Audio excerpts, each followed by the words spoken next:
Senhor nosso Deus, nosso Pai, queremos te agradecer por mais um dia, Pai. Senhor, te pedimos aqui que o Senhor esteja falando através da minha boca, ó Pai, que somente a sua palavra seja ministrada aqui hoje, ó Pai. Senhor, venha estar com a vida de cada um dos casais aqui hoje, para que esse ensino, esta palavra, edifique a vida de cada um deles, ó Pai. Senhor, te pedimos a sua graça e a sua misericórdia diante das nossas vidas. Em nome de Jesus Cristo. Amém. Legal. Vamos falar hoje do um casamento segundo o coração de Deus. A gente vai dar continuidade na sequência de estudos aqui começado a semana passada pela Liliane. Pode passar o próximo.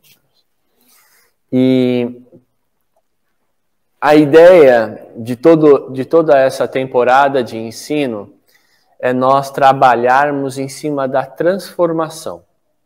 Tá? Então, lá em João 2,12, nós temos lá a história do primeiro milagre de Cristo, que aconteceu exatamente em um casamento. E eu acho isso muito simbólico, né? Porque por que o primeiro milagre de Cristo foi feito exatamente em um casamento, né? Isso sempre me intrigou um pouco, né? Mas tem todo um simbolismo e uma história por trás disso que vai nos remeter ao processo de transformação de vidas e de relacionamentos através do milagre de Cristo, tá? Então, o que nós vemos naquela parábola, né? A gente sabe que ali havia uma festa, na parábola não, na história, né? Não é uma parábola. Tinha ali uma festa, todos se divertiam muito, e de repente o casamento acabou, né? O casamento acabou o vinho, né? O vinho era como se fosse o refrigerante ou mesmo a bebida de hoje em dia que existe nos casamentos. Então, quando você não tem mais o que beber ali, a história acaba. Então, assim, e aí acabou o vinho e aquele casamento se daria por encerrado. O casamento acabaria. A festa acabaria, né? E aí, através do milagre de Cristo, Cristo vai lá, Maria, né, mãe de Jesus, chega lá e fala, chegou a sua hora, não é? E Jesus repreende a mãe dele, né? Mas aí depois pede para trazer ali as botijas de água e faz a transformação. Essa transformação, sejam bem-vindos, irmãos. Essa transformação da água para o vinho, ela se faz de uma maneira muito especial. Por quê? Porque logo depois da transformação e o vinho a água ser transformada em vinho, na festa, as pessoas começam a se surpreender que o vinho que existia antes de acabar era inferior ao vinho transformado por Cristo. E assim também é na nossa vida, é no nosso casamento. O casamento que existe antes de Cristo, ele é transformado para melhor quando Cristo o transforma. Pode ir, Emerson. Então, o que nós vemos lá, né? Nós tínhamos 6 talhas de água. E da mesma forma que existiam 3 talhas de águas que foram transformadas em vinho, no estudo aqui a gente vai falar de 6 situações dentro do casamento que Jesus Cristo pode transformar. Então, como se fosse a primeira talha, a gente vai falar hoje sobre a ira sendo transformada em paciência, né? Nas outras lições, falaremos sobre a decepção transformada em esperança, o descrédito em confiança, a ansiedade transformada em paz, a tristeza em alegria, a frieza transformada em amor.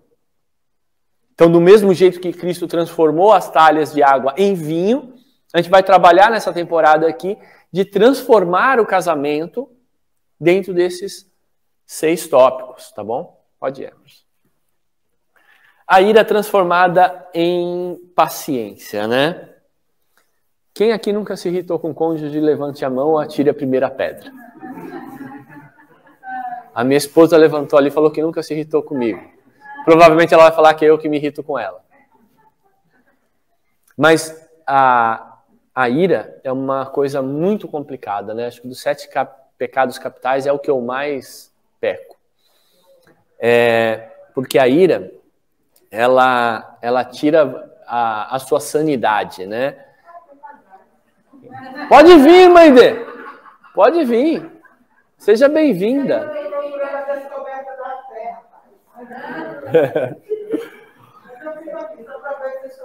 É isso aí. Aí qualquer coisa a irmã puxa minha orelha daqui a pouquinho. Então o que acontece? A ira, ela tira o seu chão. Ela faz você perder a razão. Agora, a gente sabendo disso, é muito fácil, né? É só não ter ira. É só não irar mais, é muito fácil. Mas, olha só o que aconteceu naquele casamento, né? Muitas pessoas, no momento que acabou o vinho, provavelmente ficaram irados. Ficaram com raiva. Poxa, a festa acabou, o casamento acabou, estava todo mundo se divertindo e casamento desde daquela época sempre era muita alegria, né? Era aquele negócio de junção de famílias. É uma cerimônia para comemorar o início de uma nova vida. Era naquela época e ainda é, não é? Mas o que aconteceu? Jesus transformou aquela situação. Transformou a situação e trouxe festa de novo. Trouxe renovo. A ira e a impaciência atrapalha muito o relacionamento do casal. Mas o verdadeiro amor tudo espera. 1 Coríntios 13, 4. O casamento precisa de uma talha reserva de paciência. Então nós temos 6 talhas lá de água. A paciência precisa de uma só para ela.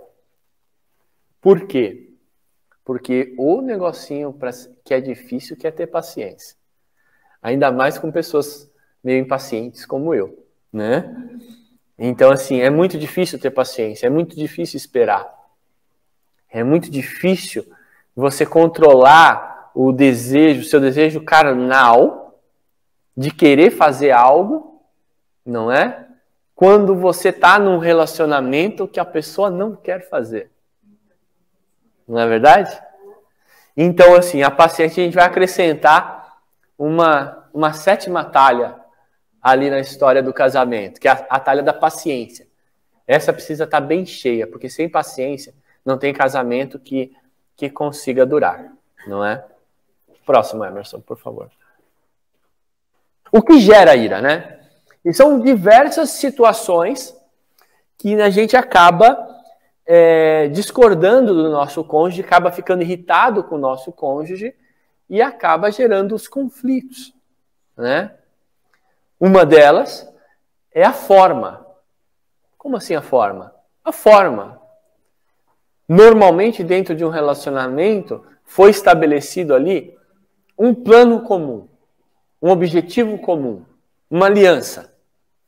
E essa aliança indica aonde o casal quer chegar. Não indica como ele quer chegar. E aí é que tem os problemas. Porque eu e a Liliane discordamos em 99% das vezes do como. Mas não com relação ao objetivo, com relação à meta. Nós dois queremos o bem dos nossos filhos. Mas a forma dela querer o bem é diferente da minha. Nós dois queremos ter um lar estabilizado e ter paz dentro de casa. Mas a forma dela é diferente da minha, não é? Influência de terceiros, né? Em briga de marido e mulher? Teoricamente. Teoricamente. Né? Por que teoricamente? Porque em briga de marido e mulher, todo mundo mete a colher. Essa é a realidade. Essa é a realidade. Né? Oi? Até o cachorro. Não, você está dando spoiler dos meus slides aqui. Armadilhas infantis. Quando eu falo infantis, normalmente dada pelos filhos. Né? Eu tenho um filho de 16 anos de idade. Ele até hoje, ele ainda vai lá, pede para a mãe dele fala não, ele vem e pede para mim. Quando eu falo não, o circo está armado dentro de casa. Né? E muitas das vezes a gente é pego nessas armadilhas. Né? Porque o filho tem aquele jeitinho, é da natureza humana. Os filhos vão testar os nossos limites, né? Ou os limites dele, vão tentar ultrapassá-los o tempo todo. E esses limites causam conflitos, momentos de ira. Porque aí eu chego para a mãe deles e falo, por que você deixou? Né? Por que você deixou? Mas eu não sabia que você não tinha deixado. Né? Mas por que você falou com ele desta forma? Mas por que você permitiu que isso acontecesse? Né? E aí fica aqui, a figurinha é legal, né? Não foi você, não fui eu, fui você, não fui eu. Então a procura de culpados, né? Fica naquele momento, principalmente com... Eu tenho um filho adolescente que eu e a Eliane temos passado a perrenha ali. Ele é uma benção, mas quando dá de... É porque puxou a mãe. Se fosse o pai ia ser diferente, né? Olha eu tentando achar culpado, né? Dificuldades financeiras. E aí, meus irmãos e minhas irmãs, a dificuldade financeira, muitas das vezes, são motivos de separações. Por que separação? É muito fácil ter amor com a barriga cheia. É muito fácil ter amor enquanto não falta nada. Né? As dificuldades financeiras, elas geram um momento de ira, de impaciência. Você passa a sua ansiedade, o seu nível de preocupação sobe. Então, por isso que a saúde financeira, e a gente vai ter uma temporada só disso aqui na classe de casais, de educação financeira, de como gerir financeiramente o seu lar, mas a gente vai falar um pouquinho hoje sobre isso também. Então, é importante, e isso é responsabilidade do homem, manter a estabilidade financeira em casa. Eu não estou dizendo que é obrigação única e exclusiva do homem trabalhar, não é isso. Mas, biblicamente falando, o provimento das coisas de casa é do homem. Ok? A perda dos sonhos, a perda das metas. Eu falei aqui agora há pouco no começo. Um casamento é um acordo, é uma vontade de construir algo junto. Quando num casamento o casal para de sonhar, o que acontece? Só fica os conflitos. Só ficam aquilo que mais incomoda no outro. Pode passar. Então vamos entender a discórdia, né? Isso aqui é uma velha conversinha que eu e a Eliane temos o tempo todo. Né? Metade do copo cheio, metade do copo vazio. Normalmente, os conflitos e o espírito de ira, ele surge no momento que ambas as pessoas partem de premissas diferentes. Eu parto da premissa de que ela entendeu o que eu estou falando. E ela parte da premissa de que eu não falei nada. Eu parto da premissa de que é óbvio de que quando você casa, você tem que apertar a pasta de dente do final para o começo. Para ela, isso não é uma premissa. Não é uma premissa. Eu parto da premissa que domingo nós temos que almoçar na casa da minha mãe. E ela parte da premissa de que ela tem que descansar, de que ela está cansada. Trabalhou a semana inteira. É filhos.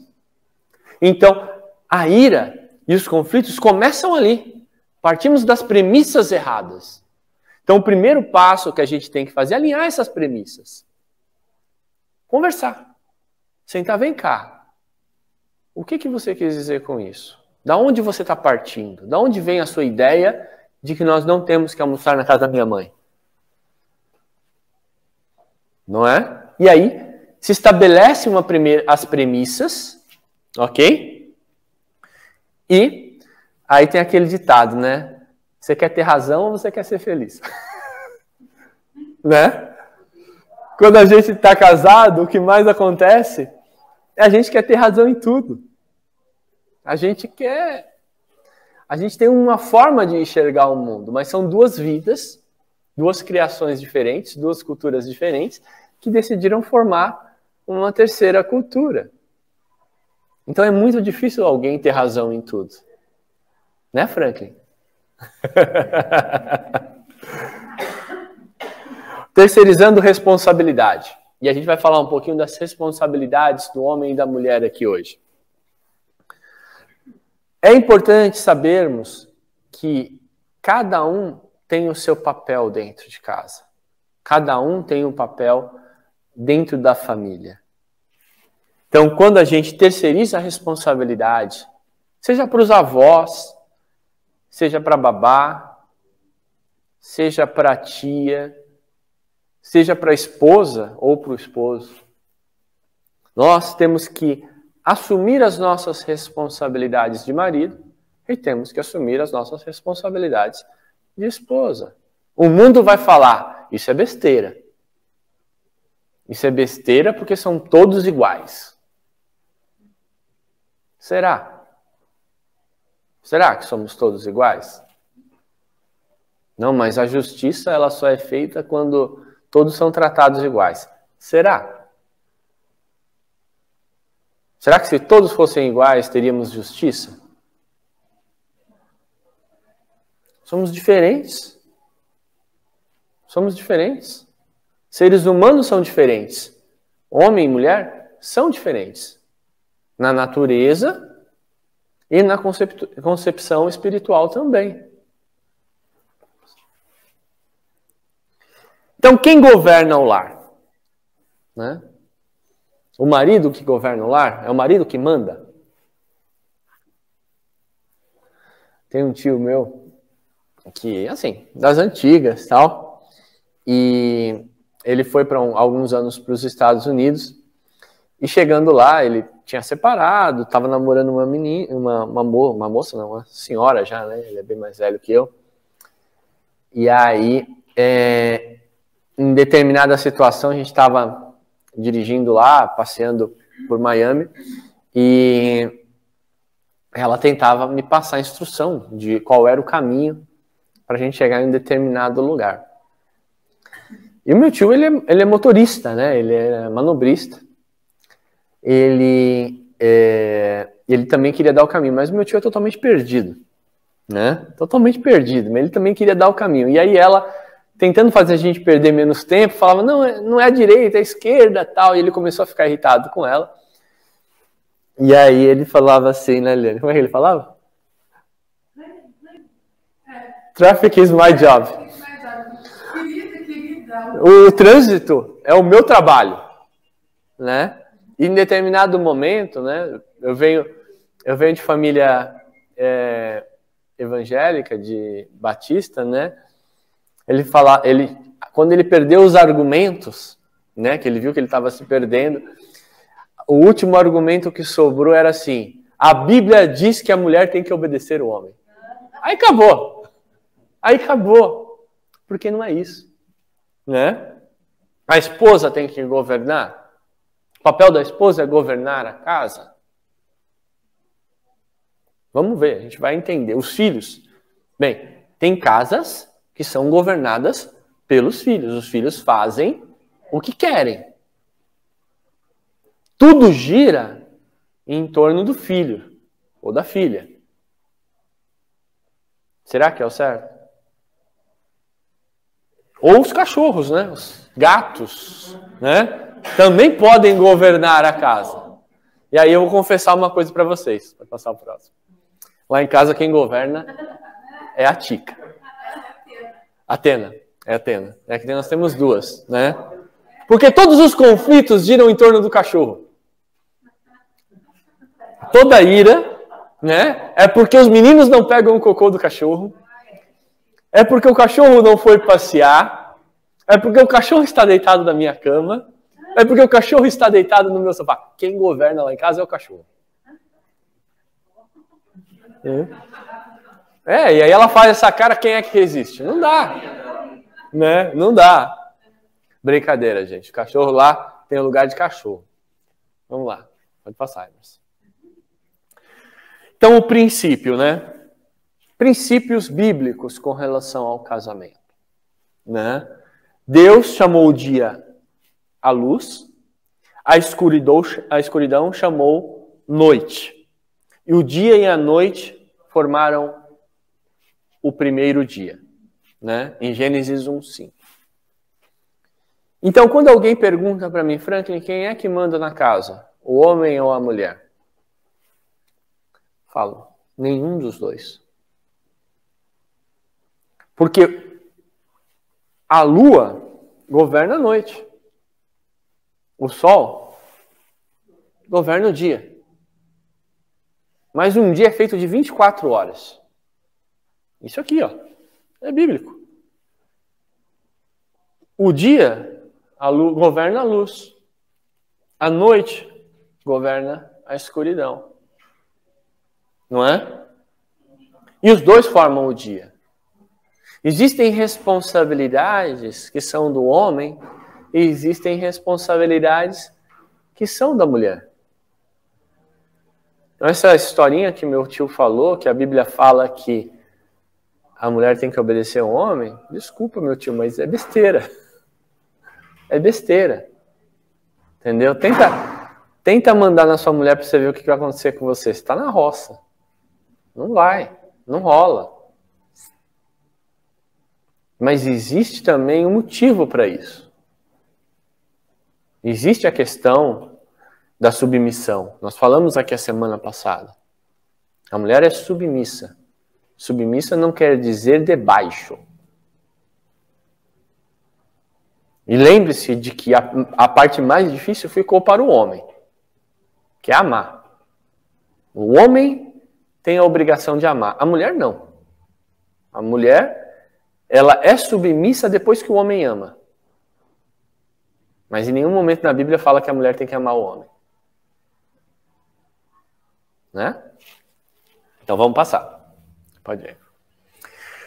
A casa construída pela rocha. Isso é básico, né? Desde pequenininho lá em Barbacena, quando a gente ia lá na escola bíblica dominical, a gente sabe que uma família bem estruturada, uma casa bem estruturada é firmada na rocha. Porque aquela que é firmada na areia, vem o vento e derruba. Agora, o que é a rocha? O que é a rocha? É Jesus. Agora, o pessoal, às vezes, espiritualiza muito isso. Né? É Jesus, é Jesus, é Jesus. É o que de Jesus? O que está firmado na rocha? É garantir que as decisões que são tomadas dentro de casa estejam conforme a orientação de Cristo. Isso é estar firmado na rocha. E quais são essas orientações? Não é? Então aqui, lá em Mateus 7, de 24 a 27, portanto, quem ouve essas minhas palavras e as pratica é como o homem prudente, que constrói a sua casa sobre a rocha. Caiu a chuva, transbordaram os rios, sopraram os ventos e deram contra aquela casa. E ela não caiu, porque tinha os seus alicerces na rocha. Mas quem ouve estas minhas palavras e não as pratica, é como o insensato que constrói a sua casa sobre a areia. Caiu a chuva, transbordaram os rios, sopraram os ventos e deram contra aquela casa, e ela caiu. E foi grande a sua queda. Então a gente entende que a família, ela é simbolizada pela casa, né? O lar é sagrado. Então, a primeira palavra que a gente vê aqui, né, é ser prudente. Ser prudente em todos os aspectos. Né? E aqui está falando especificamente do homem, mas nesse caso a gente está falando do lar. Né? A gente vai falar de prudência. Mas ser prudente é o quê? O que eu vou tomar uma decisão. eu vou comprar um carro, eu vou mudar de casa, eu vou mudar de emprego. Será que essas decisões que eu estou tomando baseado em princípios bíblicos? Será que eu não estou mudando de emprego porque eu não gosto do chefe? Mas é lá que Deus quer que eu esteja? Será que eu preciso de um carro novo? Será que eu preciso adquirir uma dívida? No momento de ter filhos? Como ter filhos? Que escola os filhos vão estudar? Será que a gente está alinhado com a rocha com relação a isso? E o que é estar alinhado com a rocha? Vamos pensar nessa casa, né? Uma casa muito simples, mas todas as casas possuem elementos muito, muito semelhantes. A casa tem parede, tem porta. Essa aqui parece que não tem janela, mas tem janela, as casas, né? Tem janela. Mas a Bíblia compara a casa com duas estruturas básicas. Pode faltar janela, pode faltar porta. O que não pode faltar para ser uma casa? O telhado. O que mais? Como é que o telhado fica de pé? Com a parede, não. Com as colunas. Com o alicerce.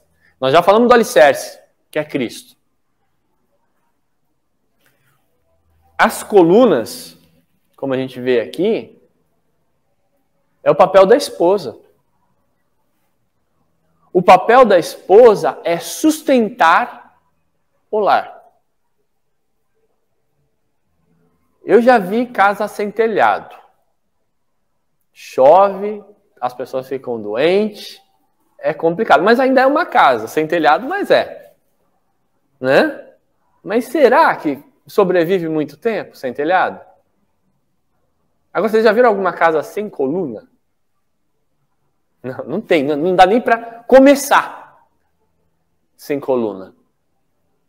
Então, a responsabilidade do lar, de sustentar o lar, é da mulher, como coluna principal. Por isso que a mulher não está debaixo do homem. Ela está aqui, ó, como a nossa coluna, nos sustentando. Pega só uma cabeça e coloca em cima do corpo que não tem a coluna para ver se fica de pé. Não fica. A coluna é o que sustenta o corpo inteiro. Não é verdade? Numa casa, numa família, a mulher é que sustenta a casa. E como que ela sustenta? Pode passar. Prudência. Nós falamos lá da prudência do homem que constrói a casa sobre a rocha, e aqui a gente vai falar da prudência das mulheres. E aí tem a parábola das noivas, né? Que existiam 5 delas eram prudentes e 5 loucas, né? Que 5 levaram o azeite à espera do noivo e as 5 loucas não levaram, né? Então vamos lá. 5 delas eram prudentes e 5 loucas. As loucas, tomando as suas lâmpadas, levaram azeite consigo. Mas as prudentes não levaram azeite consigo. Mas as prudentes levaram azeite em suas vasilhas com suas lâmpadas. Tardando o esposo, tosquearam todas e adormeceram. Mas à meia-noite ouviu-se o clamor. Aí vem o esposo, sai-lhe ao encontro. Então todas aquelas virgens se levantaram e prepararam as suas lâmpadas. As loucas disseram às prudentes: dai-nos do vosso azeite, porque as nossas lâmpadas se apagaram. Mas as prudentes responderam: não seja caso que vos falte a nós e a vós. Ide antes as que vendem e comprai-vos para vós. Então, olha só. Prudência. Prudência é uma coisa complicada, porque a ira, ela tira a nossa prudência. Então, quando a gente se precaver, quando a gente observa as coisas, nós somos prudentes. Quem é que já teve dentro de casa e a esposa falou assim, pega um negócio no armário. Quantos maridos conseguem achar alguma coisa que a esposa manda pegar no armário? Levanta a mão. Eu não consigo. Mas eu tenho um motivo para isso. É que lá em casa tem um buraco negro que a Liliane esconde as coisas de mim. Ela esconde. Mas por algum motivo... Isso provoca a ira, né? Hoje de manhã, Débora, o Clóvis não achou as coisas. Ela esconde, mas ela esconde as coisas lá de propósito, para gerar conflito. Então, mas você sabe por quê? Porque a mulher, ela tem a visão focada, periférica. Ela olha as coisas nos seus mínimos detalhes. O homem tem a visão ampla. Então ele olha as coisas muito superficialmente. É da natureza, né? E depois vem gente falando que o homem e a mulher são iguais. Manda o homem achar alguma coisa e me fala se ele é igual à mulher, que acha assim, ó. Não acha. É estranho, né? Então. A mulher, ela é detalhista. Então, ela consegue ser mais prudente. E a mulher que não observa o que está acontecendo dentro da sua própria casa, ela está sendo como as loucas. A mulher que não sabe o que está acontecendo com os filhos, com o cachorro, com o esposo, não está vendo o que seu esposo está fazendo de madrugada, não está sendo prudente. Não está de olho na vizinha, não está de olho em tudo, não está sendo prudente. Porque o diabo, ele é astuto. Usa de diversas formas para utilizar dessas questões para interromper aquilo que é primordial, que é a família. Então, quando você deixa de olhar os detalhes como Deus te projetou para olhar, você não está sendo prudente. Você está sendo como as loucas. Então, é necessário a mulher estar de olho em tudo, nos seus mínimos detalhes. Não é? Leve o azeite. Leve o azeite. Vamos lá? A coluna da casa. Então, eu já falei aqui, dei um spoilerzinho rápido aqui, que a mulher é a coluna da casa. A única forma de se manter uma coluna forte, minha irmã, é via oração. A mulher que não ora não é coluna. A mulher que não conversa com Cristo, com Deus, não é sábia.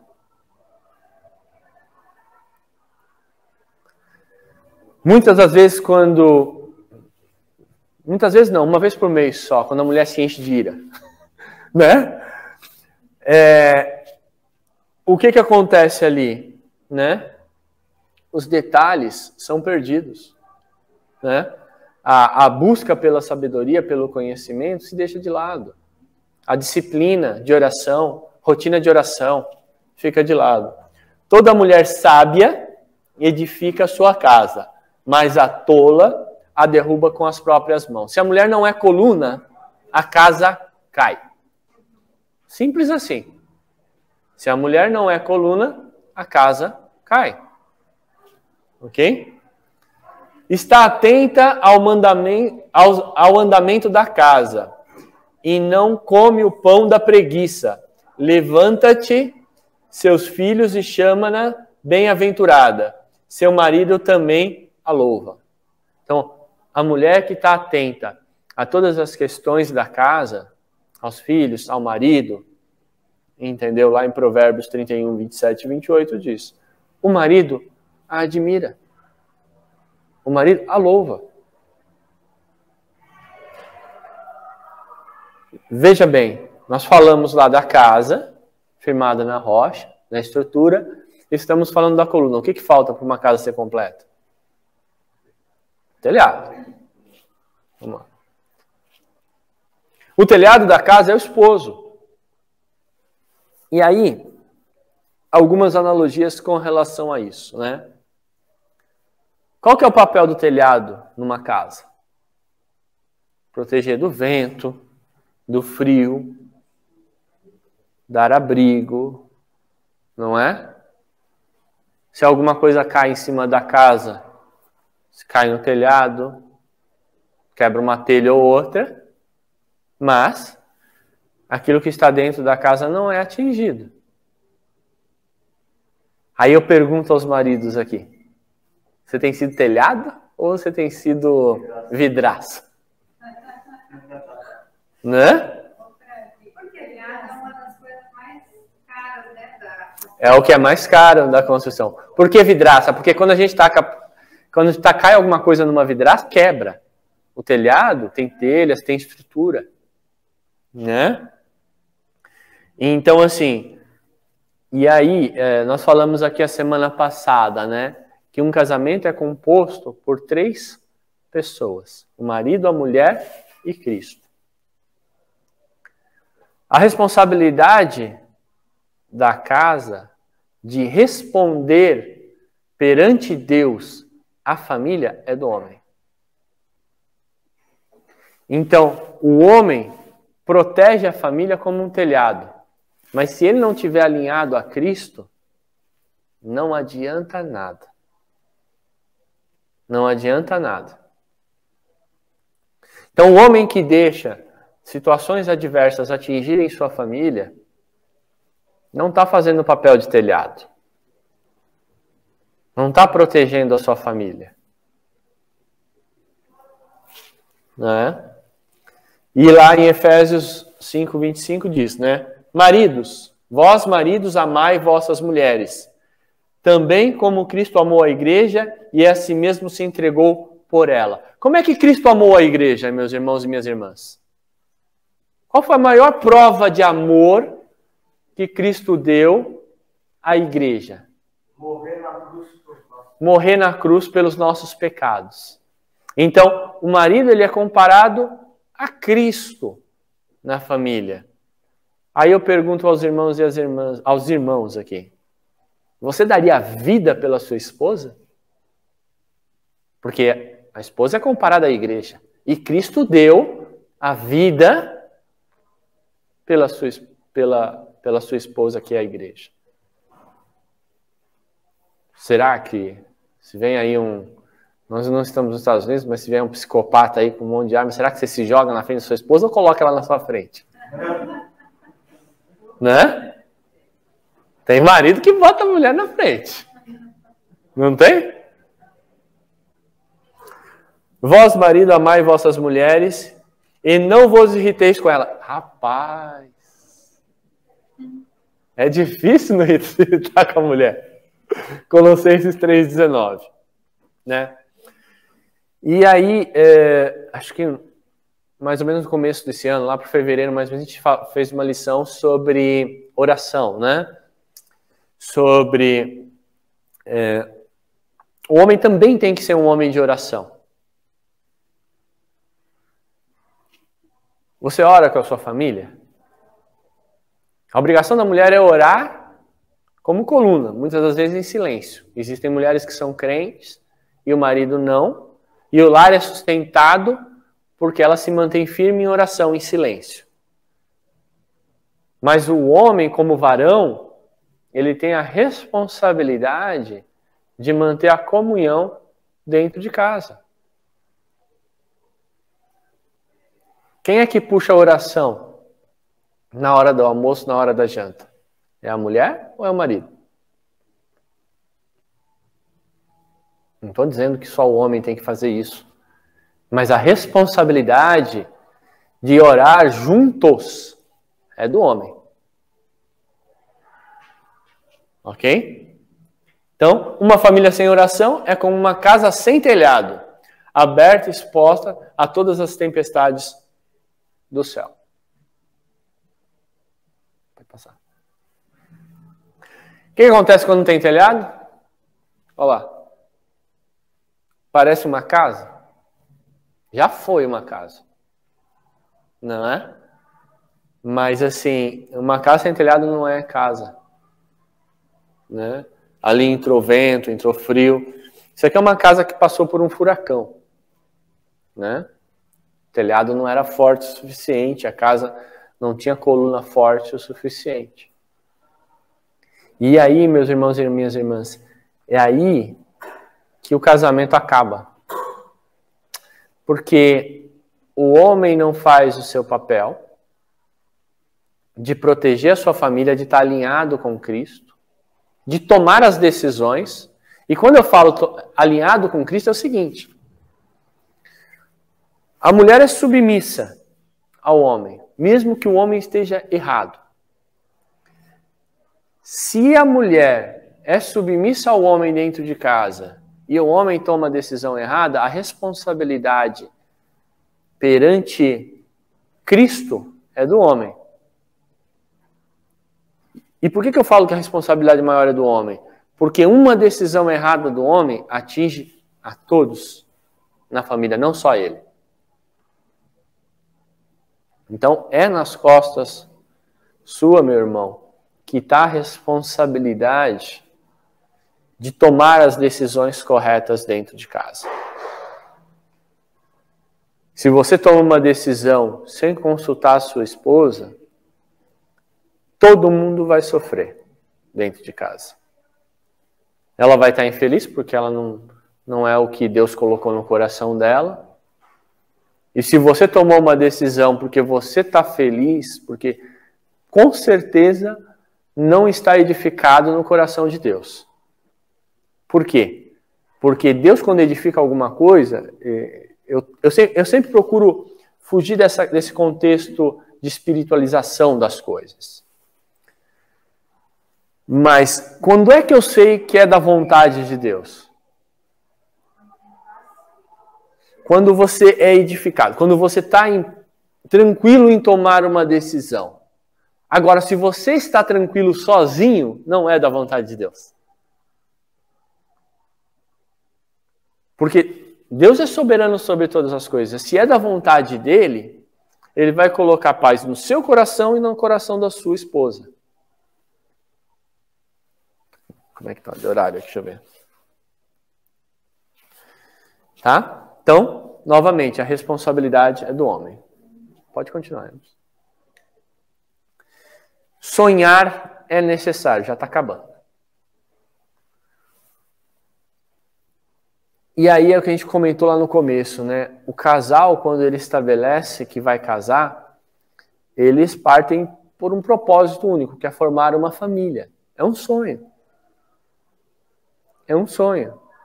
E a melhor história sobre sonho na Bíblia é a história de José. Aí eu pergunto aos irmãos e às irmãs, sonhar é fácil? Quem acha fácil, levanta a mão. Oi? Sonhar espontâneo? Não. Os dois. Sonhar é fácil? Sonhar. Não necessariamente ter metas. É fácil. É fácil. Não é fácil. Você sabe por que não é fácil? Não é fácil porque eu simplesmente sonho. Se eu desejar, eu sonho aqui, eu vou viajar na batatinha. É porque o processo do sonho traz sofrimento. Por que sofrimento? Porque sonhos são frustrados. E a gente sofre com sonhos que são frustrados. Metas não são alcançadas. E a gente sofre porque elas não são alcançadas. E a história, só um minutinho, irmão. A história de José aqui, ela é muito clara. O que aconteceu? José era um sonhador. O que aconteceu da primeira vez que ele sonhou? foi jogado num buraco. Não foi? Por quê? Porque ele sonhou que os seus irmãos se ajoelhariam diante dele. Mas por que ele foi jogado no buraco? Por que ele foi preso? Para passar por um processo de amadurecimento. Por que sonhar é necessário num casamento? Para passar por um processo de amadurecimento. Pode falar, irmão, o que você vai falar. Simples, que eu tenho uma frase que fala bastante clara. Deus é a solução de tudo. A palavra exprime Deus. Salmos, provérbios, vamos cumprir o sonho. Sim. Mas vamos lá, vamos passar por esse processo rapidamente aqui, porque a gente está avançado no horário. Né? Então, José passou por um processo de amadurecimento, mas ele era um sonhador. Agora, se você não tem sonhos no seu casamento, que casamento é esse? O casamento acaba quando uma pessoa passa a sonhar sozinho. Sozinho. Ah, eu sonho morar em tal casa. Ou mudar daqui para o interior. Você combinou com a sua metade? Ela está sonhando junto? Ele está sonhando junto? E aí entra aquela questão da rotina, né? Porque a gente começa, cria filho, paga a conta, cria filho, paga a conta. Acorda de manhã, vai dormir à noite cansado, entra na rotina. Aonde fica o sonho? Não fica. Pode passar. Então, sonhar é necessário. Existe uma frase que diz que quem sonha é só um sonho. Né? Quem sonha sozinho. Mas quem sonha junto vira realidade.